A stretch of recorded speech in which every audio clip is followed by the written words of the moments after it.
श्रीराम राम रामेति रमे रामे मनोरमे सहस्रनाम तत्तुल्यं रामनाम वरानने रामनाम वराननो ओं नम इति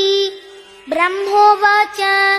नमोऽस्त्वनन्ताय सहस्रमूर्तये सहस्रपादाक्षि शिरोरुबाहवे सहस्रनाम्ने पुरुषाय शाश्वते सहस्रकोटियुगधारिणे नमः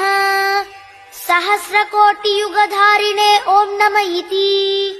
संजय उवाच यत्र योगेश्वरः कृष्णो यत्र पार्थो धनुर्धरः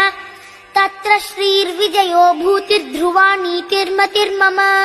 श्रीभगवानुवाच अनन्याश्चिन्तयन्तो मां ये जनाः पर्युपासते तेषां नित्याभियुक्तानां योगक्षेमं वहाम्यहम् परित्राणाय साधूनां